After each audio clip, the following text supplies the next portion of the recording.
Hare Krishna, dear devotees. Welcome to this morning Srimad Bhagavatam class. Jaya Radha Madhava Kunja Vihare Radha Madhava Kunja Vihare Gopijana Vallabha Girivaradare Gopijana Vallabha Girivaradhare Yashodanandana Brajajana Ranjana Yashodanandana Brajajana Ranjana Yamuna Tiravanachari Yamuna Tiravanachari Yamuna Tiravanachari Yamuna Tiravanachari Jaya Radha Madhava Kunja Vihari Radha Madhava Kunja Vihari Hare Krishna Hare Krishna Krishna Krishna Hare Hare Hare Rama Hare Rama Rama Rama Hare Hare Hare Krishna Hare Krishna Krishna Krishna Hare Hare Hare Rama Hare Rama Rama Rama Hare Hare Jaya Radha Damodara Radha Damodara Sri Radhe Radha Damodara Radha Damodara Sri Radhe Prabhupada Prabhupada Prabhupada Jaya Prabhupada Jaya Jaya Prabhupada Prabhupada Prabhupada Jaya Prabhupada.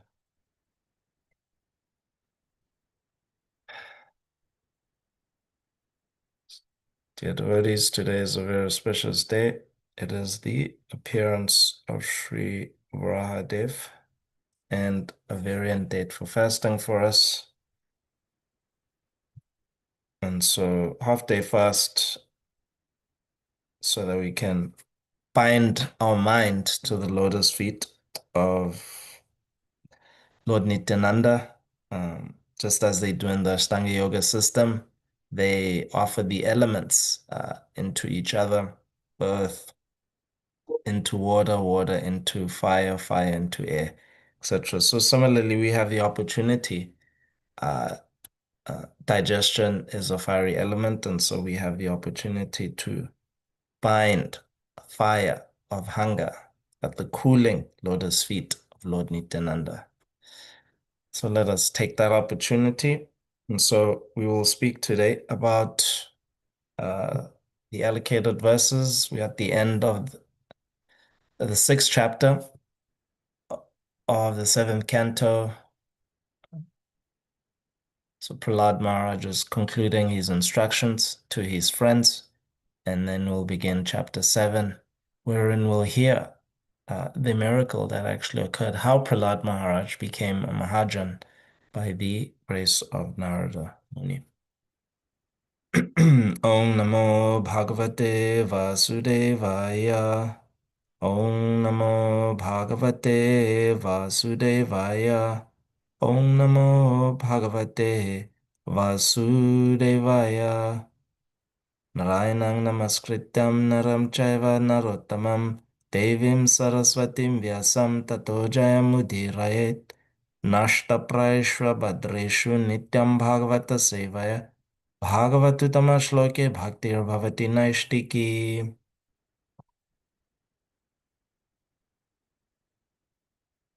Text 28. Shrutam maya purvam jnana vijnana samyutam dharmam bhagavatam shuddham narada deva darshanat. Prahlad Maharaj continued, I received this knowledge from the great Saint Narada Muni, who is always engaged in devotional service.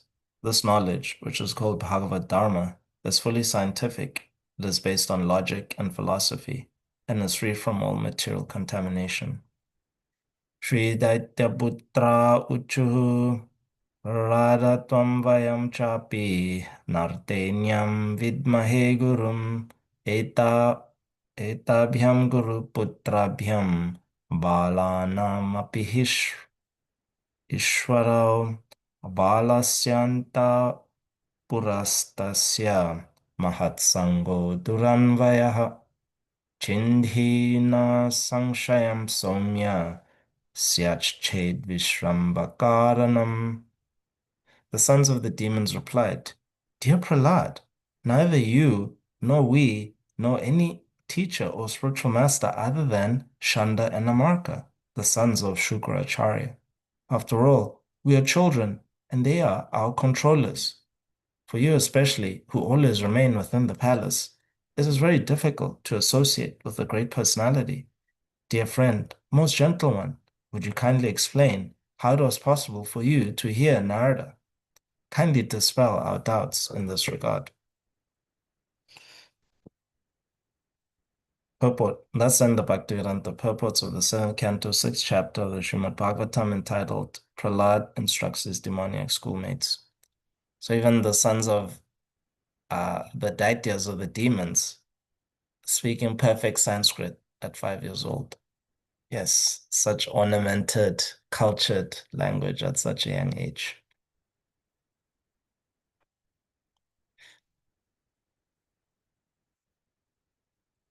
Chapter 7, What Prahlad Learned in the Womb. Chapter Summary. In this chapter, to dissipate the doubts of his class friends, the sons of the demons, Prahlad Maharaj states how, within the womb of his mother, he had heard from the mouth of Narada Muni, who had instructed him in Bhagavad Dharma. When Hiranyakashipu left his kingdom and went to the mountain known as Mandarachala to execute severe austerities, all the demons scattered.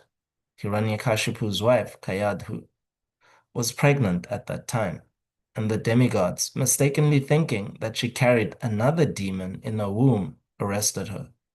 The plan was that as soon as the child took birth, they would kill him. While they were taking Kayadhu to the heavenly planets, they met Narada Muni, who stopped them from taking her away and took her to his ashram until Hiranyakashipu's return. In Narada Muni's ashram, Kayadhu prayed for the protection of the baby in her womb, and Narada Muni reassured her and gave her instructions on spiritual knowledge. Taking advantage of those instructions, Prahlad Maharaj, although a small baby within the womb, listened very carefully. The spirit soul is always apart from the material body. There is no change in the spiritual form of the living entity. Any person above the bodily conception of life is pure and can receive transcendental knowledge. This transcendental knowledge is devotional service. And Prahlad Maharaj, while living in the womb of his mother, received instructions in devotional service from Narada Muni. Any person engaged in the service of the Lord through the instructions of a bona fide spiritual master is immediately liberated, and being free from the clutches of Maya, he is relieved of all ignorance and material desires. The duty of everyone is to take shelter of the Supreme Lord and thus become free from all material desires. Regardless of the material condition in which one is situated, one can achieve this perfection.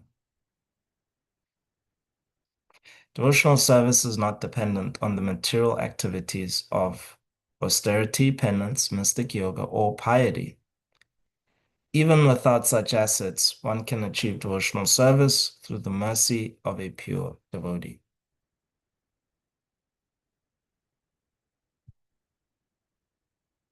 Text 1. Sri Narada Uvacha Evam Daitya Sutai Prishto Mahabhagavato Suraha Uvachatan Smayam Manaha Uvachatan Smayamana Smaran Madanubhashitam Sri Narada Uvacha Evam Daitya Sutai Prishto Mahabhagavato Suraha Vachatan Smayamana Smaran Madanubhashitam. Would anyone like to read the verse? Sri Narada Uvacha Evam Daitya Sutai Prishto Mahabhagavato Suraha Vacha Tan Smayam Nan Smayam Uvacha Tan Smayam Ana Smaram Mad Anubhasitam. Thank you, Prabhu.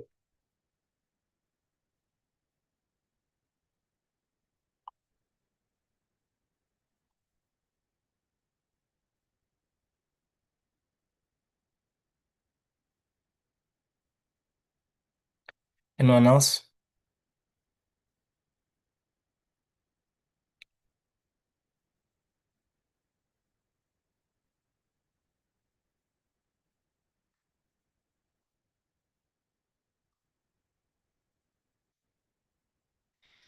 Sri Narada Uvacha, the great saint Narada Muni said, Evam thus Daitya Sutaihi, by the sons of the demons, Prishtaha, being questioned, Mahabhagavataha, the exalted devotee of the Lord, Asuraha, born in a family of demons, Uvacha spoke, Tan unto them, the sons of the demons, Smaya Manaha, smiling, Smaran, remembering, Mat Anubhashitam, what was spoken by me. Narada Muni said, although Prahlad Maharaj was born in a family of asuras, he was the greatest of all devotees. Having thus been questioned by his class friends, the sons of the asuras, he remembered the words spoken to him by me and replied to his friends as follows. Purport. When he was in the womb of his mother, Prahlad Maharaj listened to the words of Narada Muni. One cannot imagine how the baby in embryo could hear Narada, but this is spiritual life. Progress in spiritual life cannot be obstructed by any material condition. This is called ahaituki apratihata. Reception of spiritual knowledge is never checked by any material condition. Thus, Prahlad Maharaj, from his very childhood, spoke spiritual knowledge to his class friends, and certainly it was effective, although all of them were children.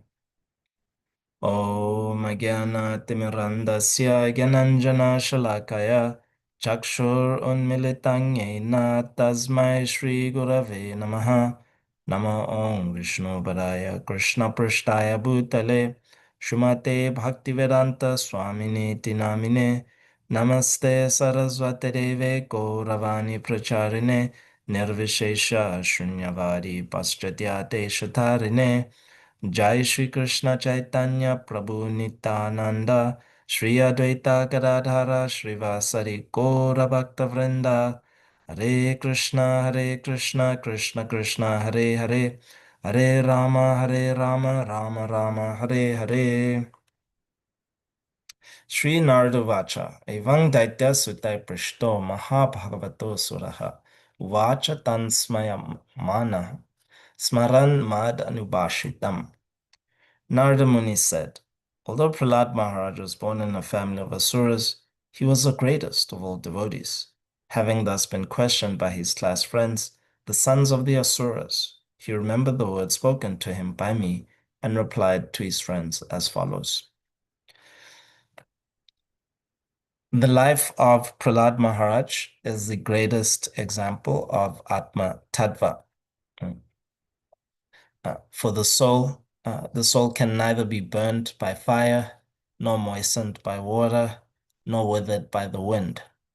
These are the words of Krishna to Arjuna, letting him know that actually the soul can never be slain, nor can another soul slay another one.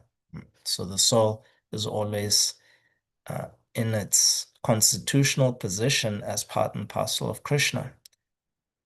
Krishna can't be killed. The root of all existence can't be deleted from existence. Similarly, the living entity cannot be affected by the external conditions um, of the material world. The existence of the soul, Krishna is Swarat, Krishna is independent.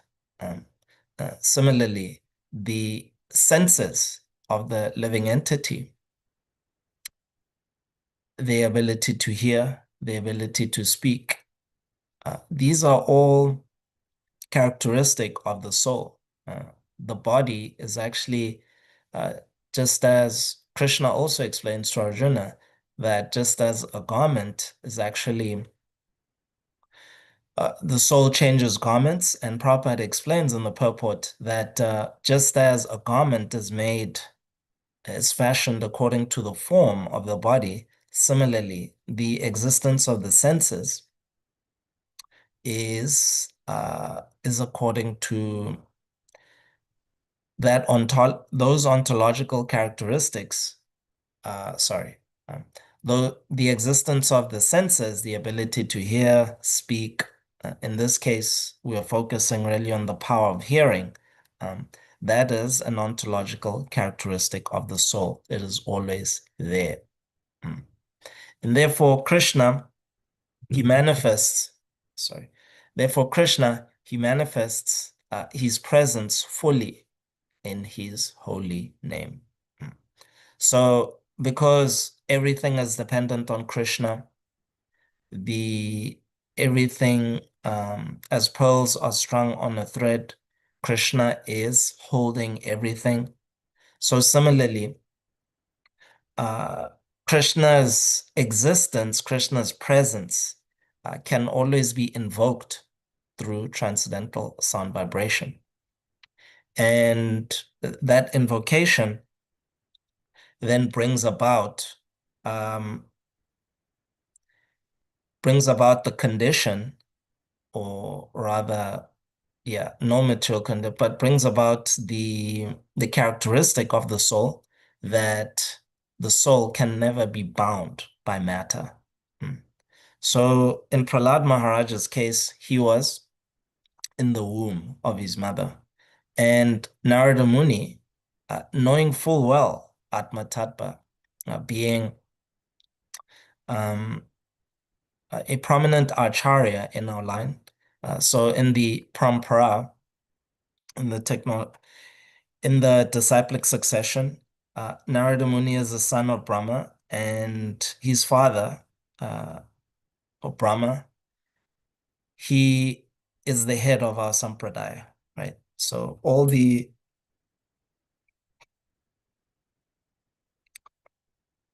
excuse me. So he's the head of our sampradaya, and um, so he's fully educated in Atma Tattva. And his knowledge is actually never covered. So even though Brahma is very old, at least the age of this universe relative to human bodies in this age of Kali, the years are pretty astronomical. Uh, the estimate is that Brahma is about 52 years old, so just halfway of his lifespan of 100 years. So Narada Muni knowledge, even though about 167 trillion years I have, yeah, about 160 trillion years have passed, or 57 trillion years have passed, um, of our solar years, Narada Muni's knowledge is never covered over. And because his knowledge is never covered over, it's very effective. And he can actually awaken the spirit soul to their real knowledge very powerfully. So even, I think it was think it was early in this canto, where Hiranyakashipu, after his brother was killed, Hiranyaksha, he cited, uh, no, no, this is, that's not the story. Uh, there's another story where, yeah, it might be later, or actually, was it sixth canto? It might be sixth canto, where Narada Muni awoke the son of Chitraketu, who was prematurely killed. Or at least according to the pastime, it was meant to be that way, but premature in the sense that it wasn't expected. So he was poisoned by one of his aunts or the co-wives of his father. And Narada Muni actually awoken. Yeah. So transcendental knowledge is very powerful. Um, it it actually can activate the soul to the point that the soul, just by hearing, you can actually become liberated. So Narada, Prahlad Maharaj is demonstrating the example, the perfection of smaranam. So always Vishnu Smaranam, always remembering the Lord. Um, so he's going to demonstrate great mystic power in front of his father and his lieutenants who are trying to kill Prahlad. And no matter what they did, Prahlad Maharaj, uh, through that Vishnu Smaranam, uh, was invoking the presence of the Lord, and the Lord was giving him direct protection. That's how he became so dear to the Lord. Mm. So even similarly, the speaker can invoke the presence of the Lord, and this is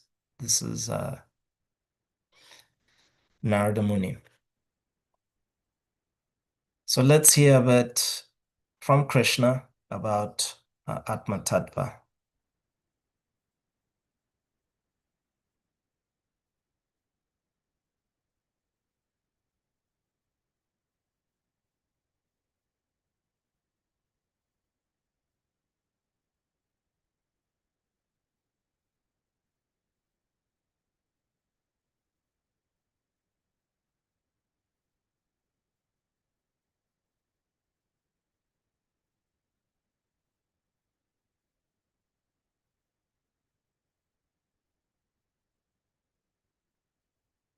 Yeah.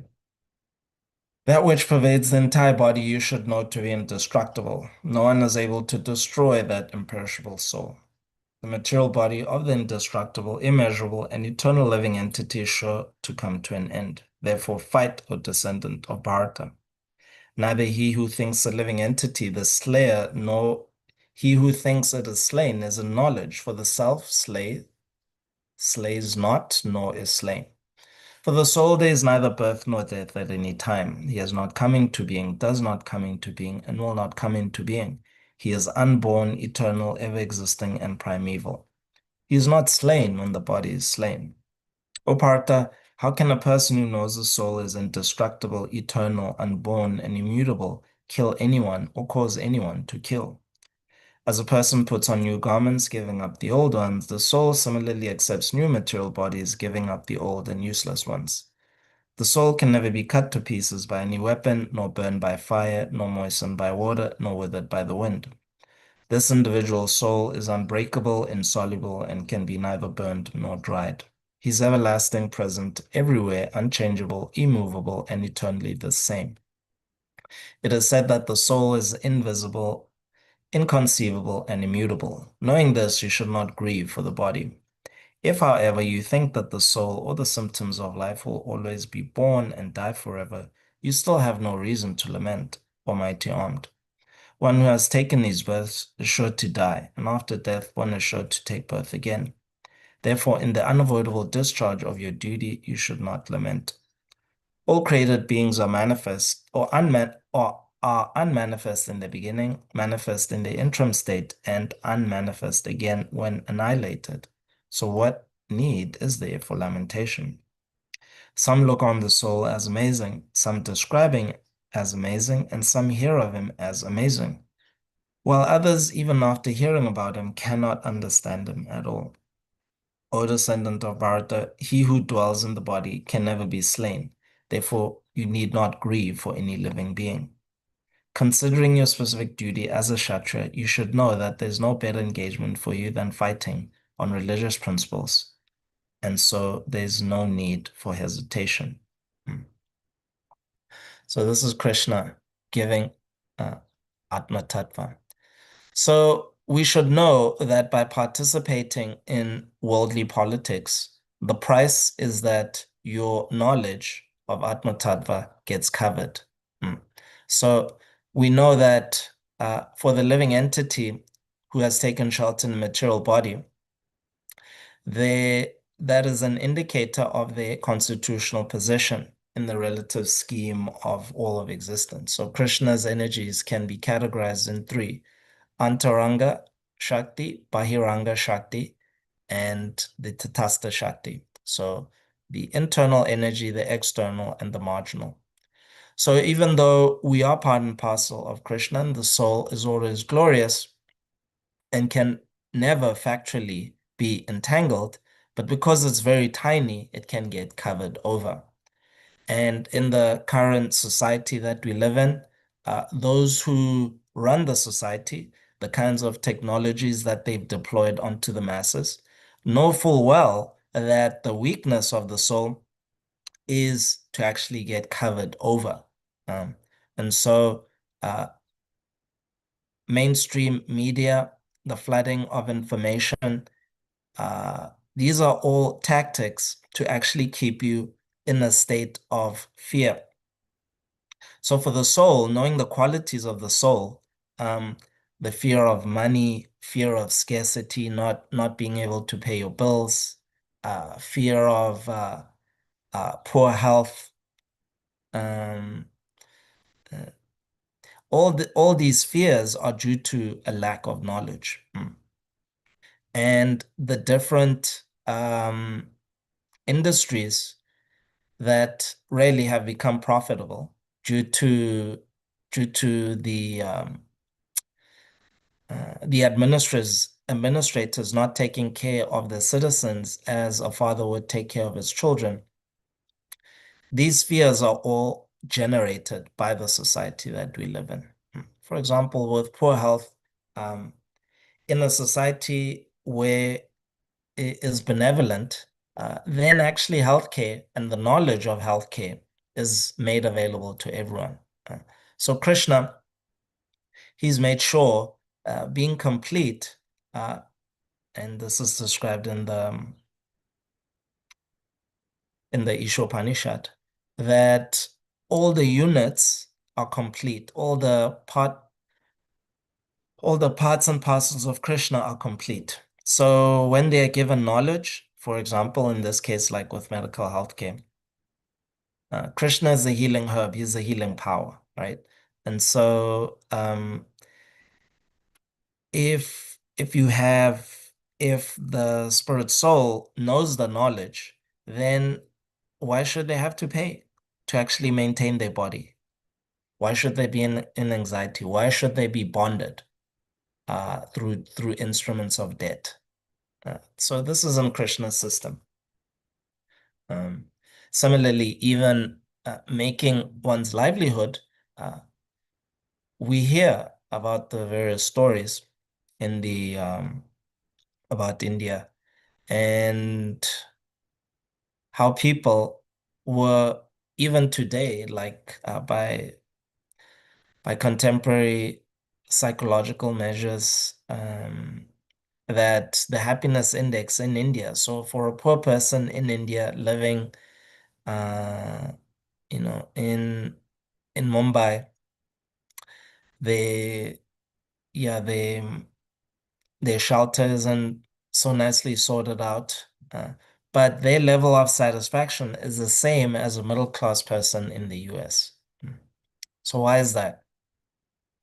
Well, there's knowledge. There's still they are still given some knowledge of how karma works, right? And so there's a certain level of acceptance of, okay, what you're born into isn't really a determinant of your satisfaction.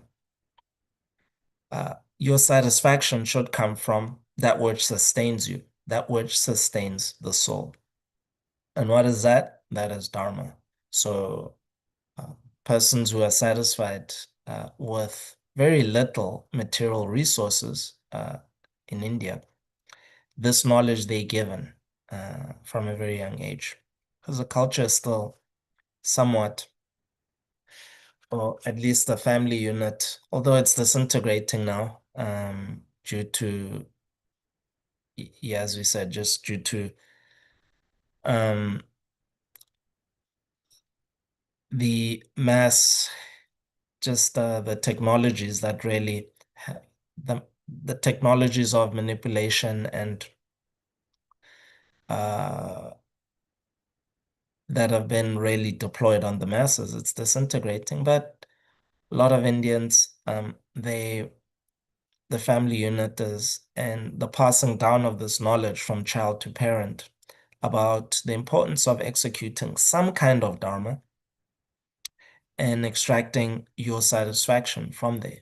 So it's not that you need a special device to extract it, satisfaction from the execution of dharma. No, it's like just as somebody, when you eat, uh, it's not that you need to perform another activity to actually feel satisfaction. It's all built in.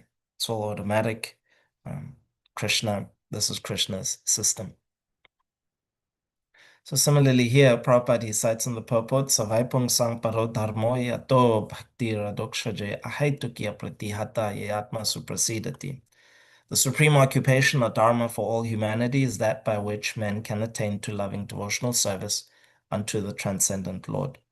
Such devotional service must be unmotivated, uninterrupted, and to completely satisfy the self. So this is completely internal. This is not dependent on anything external. Because dharma is that which sustains the soul. And any person, whatever occupation they engaged in, they are an AI developer, they are an engineer, they are a teacher, or they milk the cows. Um, Ultimately, we're doing all that, uh, making a livelihood to have paraphernalia for loving exchanges, ultimately. Mm. So really, the livelihood, part of making a livelihood is really to maintain relationships. Yeah. So that you're not disturbed by fear of scarcity, fear of not having, um, fear of not having food, not being able to sleep, not being able to defend yourself, and not being able to have sense gratification. So we do that, but, and so without those disturbances, then the uh, the hope for the soul is that, yes, now I can actually exchange love, right? So here, Asuta Goswami is telling the sages of Naimisharanya, Ahaitukya pratihata yatma suprasidati. Hmm. So actually, this you have to just go. Once your livelihood is maintained, right? You're doing the basics, then you need to, every single day, you need to spend some time on this, on the supreme occupation, and then it'll actually satisfy you. This is where you actually get satisfaction. Hmm. Prabhupada in the purport, he says, we have purposefully denoted dharma as occupation because the root meaning of the word dharma is, quote, that which sustains one's existence. A living being's sustenance of existence is to coordinate his activities with his eternal relation with the Supreme Lord Krishna. Krishna is the central pivot of all living beings, and he is the all-attractive living entity or eternal form, amongst all other living beings or eternal forms. each and every living being has his eternal form in the spiritual existence. And Krishna is the eternal attraction for all of them. Krishna is a complete whole, and everything else is his part and parcel. The relation is one of the servant and the served. It is transcendental and is completely distinct from our experience in material existence.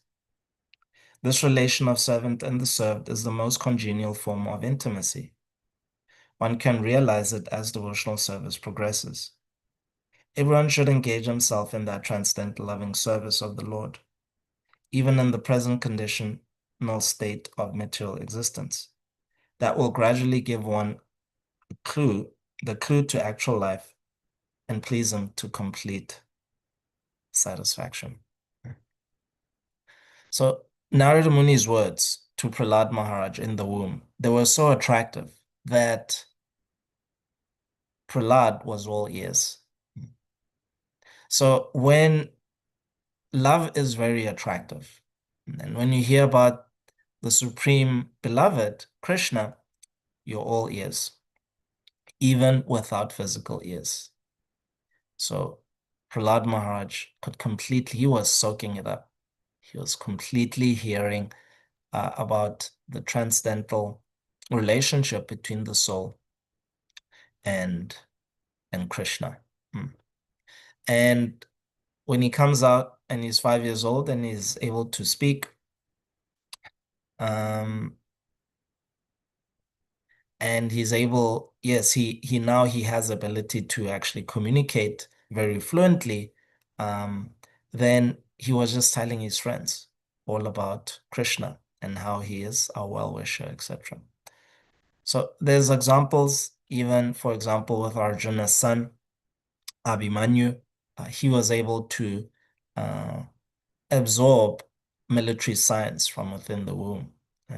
So, because, and when he came out, he was a Maharati. At 16 years old, he was able to face great warriors like Bhishma, who had been fighting for a very long time, very experienced general. And even Bhishma, he needed the help of the other warriors to actually, they surrounded him completely. They ambushed him. So this is how powerful how potent um, his absorption of military science was. So now Prahlad Maharaj, so Abhimanyu, unfortunately, his mother fell asleep, and Abhimanyu's Mother Uttara, fell asleep before Arjuna could actually describe how to get out of the Chaturvyuha military formation. And so Abhimanyu, he didn't hear that. So it was by Krishna's arrangement. But here, Prahlad Maharaj, right? Prahlad Maharaj, the power of this Krishna Gyan. So that one was the knowledge military science. Now, Prahlad Maharaj is demonstrating that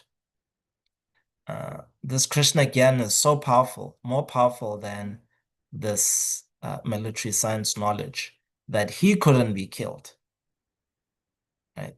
Because he was completely absorbed in his intimate relationship with the Lord. Mm. So nowadays, what's popular, there's a podcast called Telepathy Tapes, and it's describing uh, children with autism and the special gifts that they have. And it's demonstrating this dynamic that actually knowledge is not dependent on working senses. Transmission of knowledge is not dependent on working senses.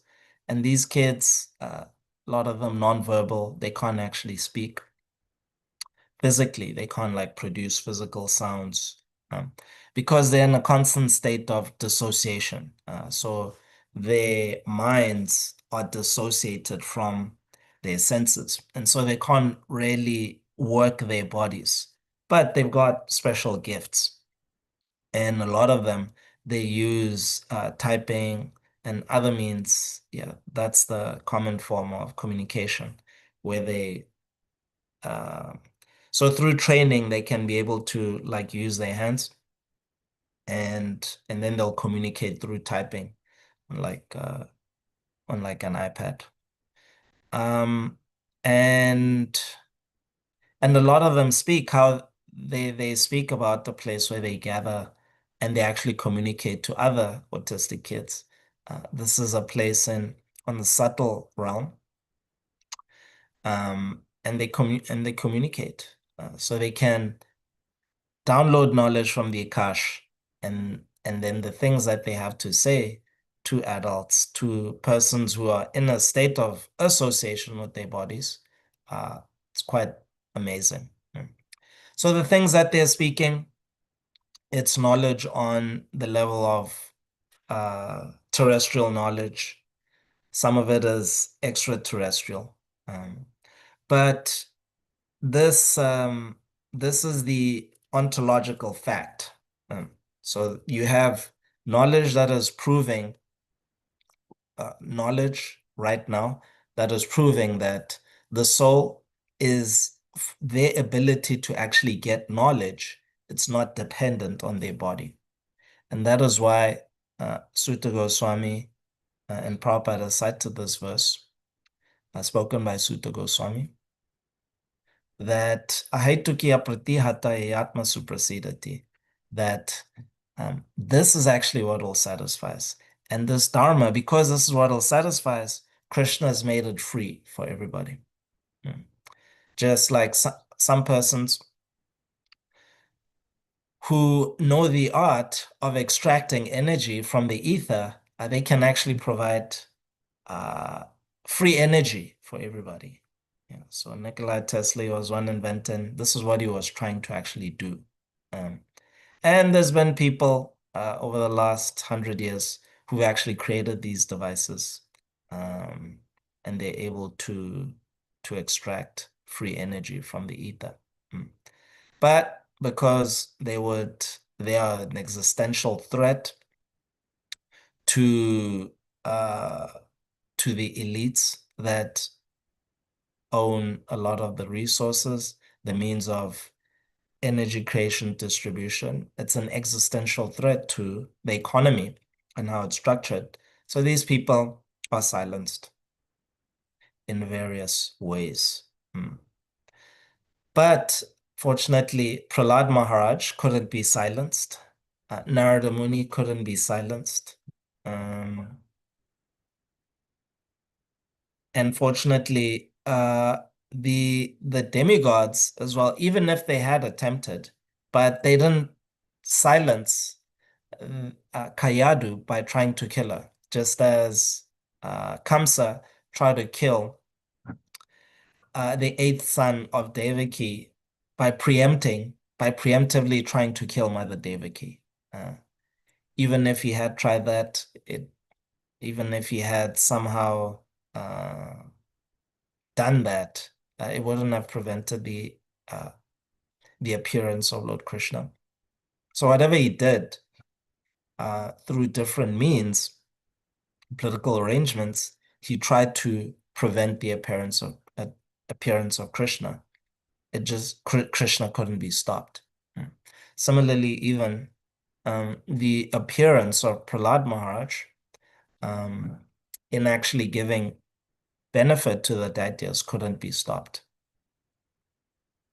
Similarly, we should see. So this is the force of the parampara, that no matter how much time will pass, 157 trillion years, no matter how covered you are, no matter how good your practice of sadhana bhakti is or not, you should just continue to chant the holy name. And your guru, he'll be there for you. So this is the time of initiation. This is how powerful the relationship between the spirit soul and the guru is. He'll actually always be there for you. It's so profound. It doesn't matter. Um, you know, so the main thing is don't make your sadhana dependent on these different setbacks that you might have in the world in executing your duties. Uh, Setbacks related to health, setbacks related to money, setbacks related to family members, death, disease, old age, even the setback of actually taking birth again. Um, you just simply chant Hare Krishna, Krishna Krishna, Hare Hare, Hare Rama, Rama Rama, Hare Hare. And in this way, you'll actually um, be completely satisfied, superseded.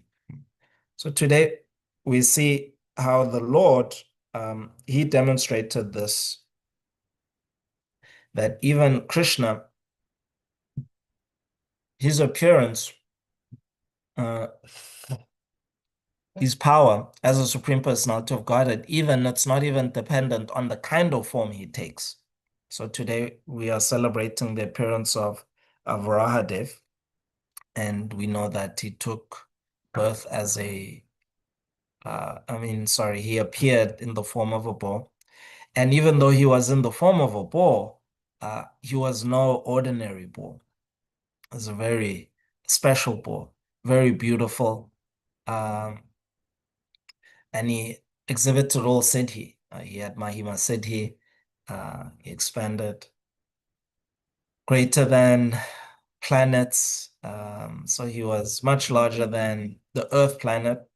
He had to expand himself to retrieve the Earth planet from it had been dislodged from its orbit and it had sunk into the ocean that's at the bottom of the universe.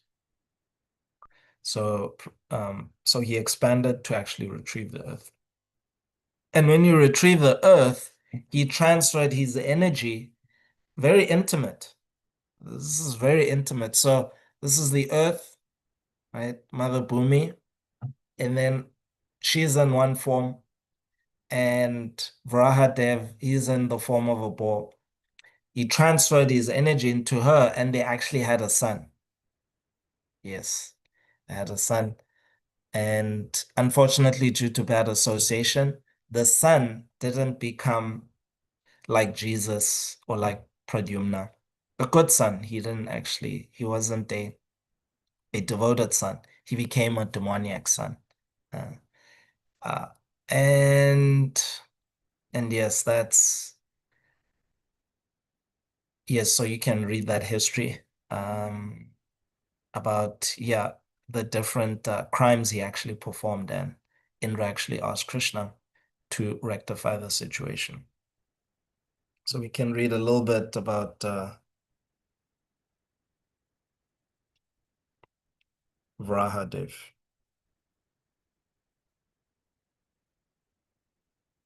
After describing the appearance of the white boar incarnation that had appeared during the Swayambhuva devastation, Maitreya next described the red boar incarnation that had appeared during the Chakshusha devastation. Maitreya related these pastimes to Vidura in the same manner in which he had heard them long ago when Lord Brahma had narrated them to the demigods. Once upon a time at sunset, so this is describing the union of Kashyapa and Diti. Okay, let's go.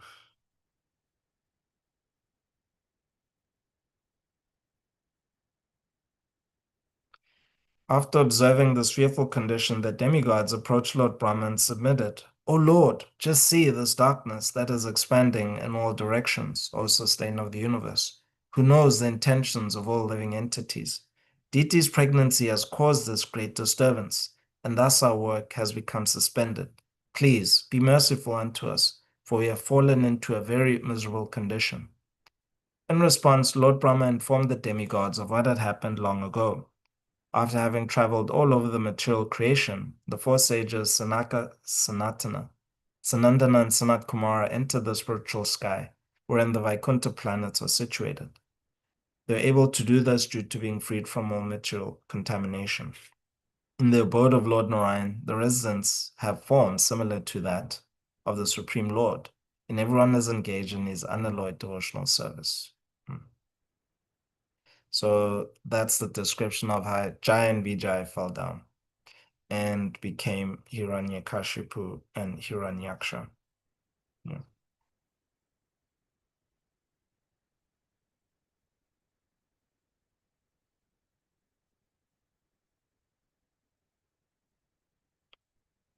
Let's see.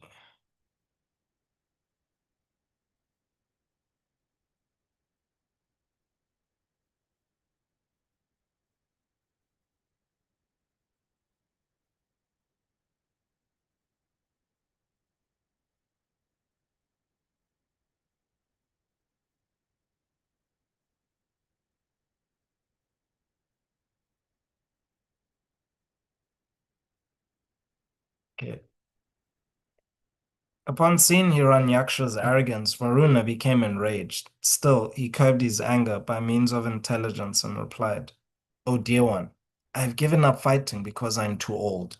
You are so skilled in battle that I can see no one else but the most ancient person, Lord Vishnu, who can satisfy you. O chief of the Daityas, I suggest that you approach him and thus become rid of your pride by lying down dead upon the battlefield, surrounded by the carnivorous animals." Without paying any more heed to Varuna, Hiranyaksha departed. Then, when he happened to meet the great sage Narada, the demon learned the whereabouts of the Supreme Lord. After once again entering the depths of the ocean, Hiranyaksha saw the all-powerful Supreme Lord in his boar incarnation, bearing the earth upwards while keeping her on the ends of his tusks. Upon seeing the Lord, the demon laughingly exclaimed, "An amphibious beast, O best of the demigods, dressed in the form of a boar. The earth belongs to us, the inhabitants of the lower regions, and so I cannot allow you to take it away from my presence. You rascal, today I shall enliven my kinsmen by killing you. When you fall down dead, with your skull smashed by my mace, the demigods and rishis who offer you oblations and sacrifice will also cease to be, just like a tree that can no longer live without roots." Although the Lord was certainly pained to hear such abusive language, he tolerated it so that he could continue carrying the earth, which had become very frightened. As Lord Varaha rose out of the water, Hiranyaksha chased him and roared, "Are you not ashamed of yourself for running away after being challenged by an adversary? There's nothing that is reproachable for shameless creatures like you." Despite these harsh words, Lord Varaha calmly placed the earth upon the surface of the water, and then empowered her with the capacity to float. At this time, Lord Brahma and the other demigods praised the Lord for his wonderful act of lifting up the earth, and they showered flowers upon him. Then, to express his terrible anger, the Lord replied, "Indeed, we are creatures of the jungle and are searching for hunting dogs like you. One who is freed from the entanglement of death has no fear from the loose talk in which you are indulging, for you are bound by the laws of death. Now give up your foolish talk and attempt to kill me. One may be very proud, but he does not deserve a seat in an assembly if he fails to fulfill his promise." Being thus challenged, Hiranyaksha became very angry and agitated, and his whole body began to tremble. While hissing indignantly, the demon sprang at the Lord and tried to strike him with his powerful mace. By moving aside, however, the Lord dodged the blow, and then, with his own mace, he attempted to smash Hiranyaksha's forehead. Being an expert fighter, the demon blocked the blow with his own mace. However, and thereafter, a fierce encounter took place. As both combatants struck one another repeatedly with their strong clubs, the smell of blood that flowed from their wounds made them more and more furious. Being very eager for victory, both the Lord and the demon exhibited wonderful maneuvers, so that the battle looked like a contest between two powerful bulls for the sake of a cow. Lord Brahma had been staying in the sky, along with all of the other demigods and celestial rishis, so that he could witness the terrible fight that was being waged for the sake of the earth. Becoming somewhat anxious, he addressed Lord Varaha. "My dear Lord, Hiranyaksha has always oppressed the demigods, brahmanas, cows, and other innocent creatures. There is no need for you to play with the serpentine demon. any longer, for he is very skilled in utilizing his mystic powers, and he is most arrogant and wicked. My dear infallible Lord, please kill him before the demoniac hour of twilight arrives, and thus increases his strength. The auspicious period, called Abhijit, began at noon and has almost passed. Therefore, please dispose of your formidable enemy quickly, and thus establish peace in the world. In response, the Lord heartily laughed, while at the same time he accepted Brahma's prayers with a glance that was laden with love. Then, as Hiranyaksha fearlessly stood nearby, Lord Varaha suddenly sprang at him, while aiming his mace at the demon's chin. Hiranyaksha blocked the blow with his own mace, however, and as a result, the Lord's club slipped from his hand. That blazing mace looked splendid, while whirling round and round as it fell, and a great cry of alarm arose from the onlooking demigods and rishis. Still, even though he had an excellent opportunity to strike in his unarmed foe, Hiranyaksha respected the etiquette for single combat by refraining from doing so. This kindled the Lord's fury even more, however, and he invoked his Sudarshan chakra. As this wonderful disk revolved in the Lord's hand while he was at close quarters with his enemy, the demigods and rishis exclaimed, "May victory be yours! Dispatch him at once! Don't play with the demon any longer!" Seeing Lord Varaha before him with the Sudarshan chakra in his hand, Hiranyaksha resentfully bit his lip and began to hiss like a serpent. Then that great demon with fearful tusks suddenly sprang into the air while wielding his club, and while doing so, he shouted, "You are slain!" As Hiranyaksha tried to strike him, Lord Varaha playfully kicked the mace from his hand with his left foot and then said, "Pick up your weapon, since you are so eager to conquer me." Being so challenged, Hiranyaksha picked up his mace and then hurled it impetuously while roaring loudly. Without even flinching, however, Lord Varaha easily caught the mace in his hand, and so the demon felt greatly humiliated. Being reluctant to take back his weapon when the Lord offered it to him, Hiranyaksha instead picked up a flaming trident and violently hurled it. As the trident blazed brightly while soaring through the sky, Lord Varaha tore it to pieces by releasing his Sudarshan chakra. At this, the demon became more enraged, and while letting out a loud roar, he rushed at Lord Varaha impetuously. After striking the Lord on the chest with his hard fist, Hiranyaksha immediately disappeared. The Lord was not disturbed in the least by the blow, however, any more than an elephant would feel hurt being struck by a flower garland. Thereafter, Hiranyaksha employed many conjuring tricks against the Lord, who is Yogeshwara, and all who saw the magical display thought that dissolution of the universe was at hand. Fierce winds began blowing, and the dust that was raised created darkness in all directions. Torrents of stones fell from the sky, along with the showers of pus, hair, blood, stool, urine, and bones, accompanied by lightning and thunder. Mountains discharged various weapons, and naked demonesses with their hair hanging loose suddenly appeared carrying tridents. Hosts of yakshas and rakshasas were heard uttering cruel and savage slogans as they marched on foot and rode upon horses, elephants, and chariots.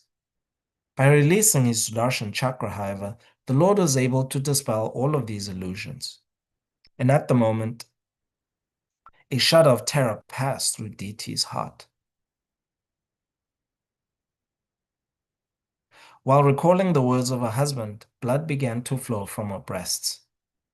When Hiranyaksha saw that his magical creations had been dispelled, he once again made himself visible. In a fit of rage, he tried to crush the Lord with his arms as a last resort. But, to his great surprise, after trying to grab the Lord, the demon found that he was still outside the circle of his arms. Then, as Hiranyaksha angrily struck him with his fists, Lord Varaha slapped him indifferently at the root of the ear, making him stagger backwards. with his eyeballs bulging out of their sockets, his hair scattered, and his limbs broken, the great demon fell down dead like an uprooted tree. So these are the wonderful pastimes of the Lord, whose appearance is not dependent on any condition.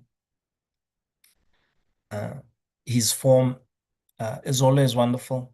His glory, as Bhagavan, can never be covered over by the kind of form that he takes. Actually, he makes the form very beautiful.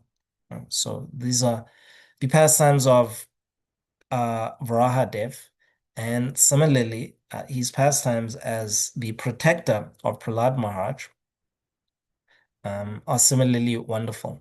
So this is what Prahlad Maharaj heard in the womb, and he felt um, this supersedity, this complete satisfaction. So today, let us pray to Lord Varahadev to take the instructions of Prahlad Maharaj into the core of our hearts and be fearless. Be fearless as Prabhupada was fearless in spreading Krishna consciousness all over the world. Similarly, let us become fearless in always chanting Hare Krishna, Krishna Krishna, Hare Hare, Hare Rama, Rama Rama, Hare Hare, in all circumstances until our final breath. Are there any questions, reflections, or contentions?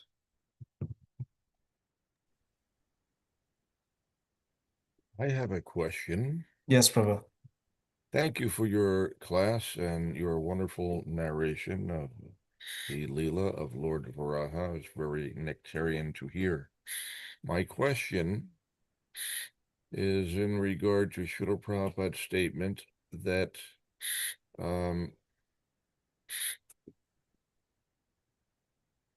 where is it now? He says that progress in spiritual life cannot be obstructed by any material condition. This is called ahaitukya pratyata. Reception of spiritual knowledge is never checked by any material condition. And this is of special interest to me because I have been undergoing for decades a painful process of slowly having various means of devotional service torn away from me. And so I've often wondered about Srila Prabhupada making these kinds of statements. Many, many times he's talked about the fact that devotional service cannot be impeded by any material condition.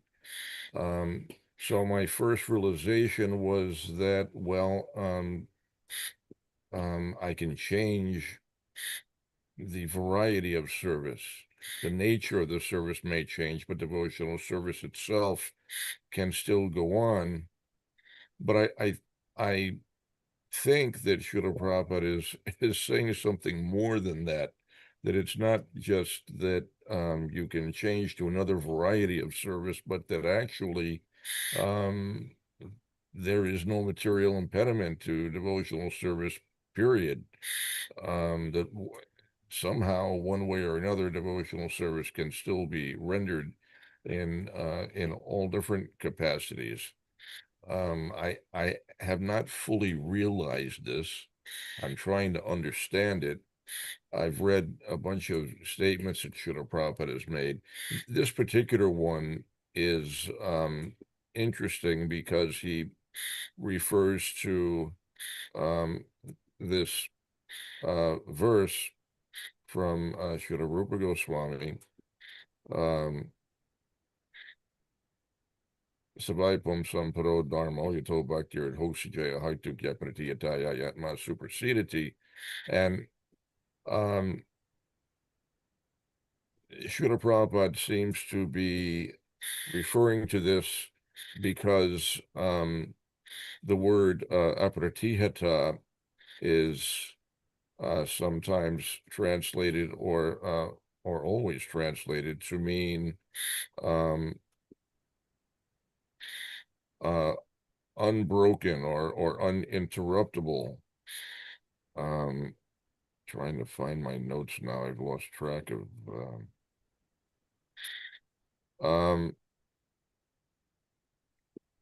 But it's this is an unusual, to me. It's it's a an unusual um, explanation. Usually, well, I can speak for myself. That usually when I hear this verse, I'm thinking that for devotional service to be completely satisfying, it must meet these conditions, that it is uninterrupted. Um, but Srila Prabhupada is taking, in this case, Srila Prabhupada is taking um, the verse to mean that devotional service cannot be interrupted. And this particular um, understanding he has conveyed in numerous different instances throughout his purports. Um, let me see here. There is, for example, in the fourth canto, Srila Prabhupada says, although one may be situated in a lowly position, he can execute devotional service under any circumstance. As stated, Ahaitukya Pratiyata, devotional service cannot be checked by any material condition. So he takes these words to mean precisely that devotional service cannot be checked. So that I've been trying to understand this, and I'd be interested to hear anything you can say to shed light on this. I have one other quotation from Srila Prabhupada that I think illuminates the issue a little bit. He says, this is from the sixth canto, the 16th chapter in his purport to text 34. He says, pure devotees are described as samamati, which means that uh, they never deviate from devotional service under any circumstances. It is not that devotees worship the Supreme Lord only when happy. They worship him even when in distress. Happiness and distress do not hamper the process of devotional service. Therefore, Srimad Bhagavatam says that devotional service is ahaitukya pratiyata, unmotivated and uninterrupted. When a devotee offers devotional service to the Lord without any motive, anyabhilashita shunyam, his service cannot be hampered by any material condition, apratiyata. Thus, a devotee who offers service in all conditions of life can conquer the Supreme Personality of Godhead. So here, Srila Prabhupada offers a stipulation, which is that if devotional service is rendered without any motive, anyabhilashita shunyam, then his service cannot be hampered by any material condition. So I thought that was interesting, but I'm curious to know if you have anything further to offer on the subject. Well, Prabhu, yeah, I mean, my service is interrupted and it's certainly has been motivated. And so I can't really speak from a place of realization. And so I don't think I can give you an answer that can completely satisfy your heart. It'll just be an intellectual wrangling. Um, so because you've asked, I guess I'll just answer as a service. Because yeah, my motivation would just be, well, I can't say anything, but because you're my senior, therefore I have to say something. So a little I can say is just to understand your question is the issue that if I'm if a devotee is unmotivated, then he should be able to offer any service. In other words, manifest siddhi to enable him to overcome the limitations of his body. Is that the issue? Yeah, well, that seems to be what Srila Prabhupada is saying, and I'm trying to understand how that's true. Um, my experience so far is that, in spite of all kinds of impediments, I am still able to render service in one capacity or another, but sometimes a particular avenue of service seems to become impossible. There was a time when, due to extreme weakness, for a period of years, actually, I could not chant. I could hear, but I could not chant. Now I can chant some, but my power of hearing is greatly diminished. I can still hear and chant. Other types of service I can't do. Um, I cannot perform archana.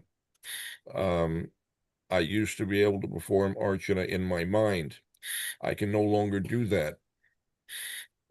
So it seems like the variety of service sometimes must change, but that overall service can be rendered in one capacity or another. But it seems to me that Srila Prabhupada is saying that any avenue of devotional service cannot be checked. So I'm I'm having trouble to understand that statement, because my experience is different, but maybe I will ultimately discover, when I am able to render service without any motivation, that in fact I can render service in any capacity, in spite of the conditions. But and that's anyway, that's my dilemma. That's what I'm trying to understand. Yeah, this is a mystery. Prabhupada's explanation is a mystery that it's a pratihata that the devotee can actually manifest siddhi to the point where he or she is actually overcoming the limitations of the body. Just as one who is perfect as income of a shaita siddhi, there's no there's no barrier. Nothing can actually stop them from doing whatever they want. Um, this is the fabulous power of the supreme city, Kamavashaita city. So it seems like that's what Prabhupada is actually explaining here is apratihata for the devotee who is uh, who is unmotivated. They can actually manifest Kamavashaita city. And in Krishna's explanation, description of the Siddhi, also in Brahma's life, it takes a long time. Uh, so that's my only insight in the for a yogi to actually manifest this kind of power, it takes a very long time of austerities. Um, so for devotees who have demonstrated this, there's quite a lot of stories of devotees demonstrating overcoming the limitations of their body to continue in serving. And what I'm hearing you say is, it's that okay, for you, you're just trying to understand for yourself, like why this barrier is still there, you know. And I really can't answer that. I think, uh, you know, maybe one of your illustrious God brothers, like our Guru Maharaj as well, maybe he can give you a very precise answer in your specific case. Um, but the little I can offer on this is that it's very rare. Yeah. So this way of performing devotional service on this level is as rare as a pure devotee. A pure devotee like Prabhupada, who really demonstrated that there was nothing that could actually stop him, not his body, the condition of his body. It's very rare. Um, so this rarefied form of devotional service uh, is certainly the inheritance of all spirit souls, because they are pure, never obstructed by their coverings. But still, it's not it's a rare thing. It's not, and so I don't know, probably if that answers your question to some extent. Yeah, that's helpful. And while listening to you, I was just thinking about the fact that pure devotional service is the activity of the pure unconditioned soul. It's not material activity. It's executed from a spiritual platform. And so it should not be subject to material conditions. It's beyond the scope of material nature. So it makes perfect sense. Um, but I guess, my problem is that I am not solidly situated on the spiritual platform. Um, I'm trying to engage my material body in devotional service, and some varieties of service my material body may not be able to render. Perhaps with sufficient advancement, I may be empowered to render service in spite of some disability. But I think ultimately, devotional service is executed from a spiritual platform beyond the material body. And so the limitations of the material body have no bearing on devotional service. Um, anyway, that's my thoughts. Thank you for your help, and thank you for a wonderful class. Hare Krishna. Thank you so much, Prabhu, for demonstrating how to always keep it real. Keeping it real is to always see things the way they are. And this is how to always chant the holy name of the Lord as instructed by Lord Chaitanya. So thank you, Prabhu, for personifying that verse, Trinada Bhisuni Chena. Is there any other uh, comments or additions?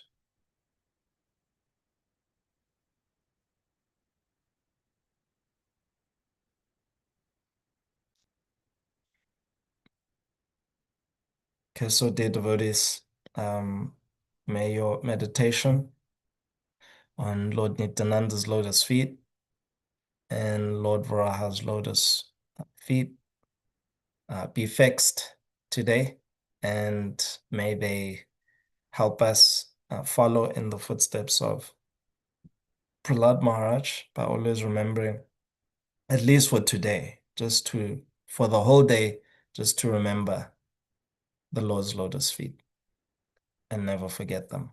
Hare Krishna. Granth Srimad Bhagavatam ki jai. Srila Prabhupada ki jai.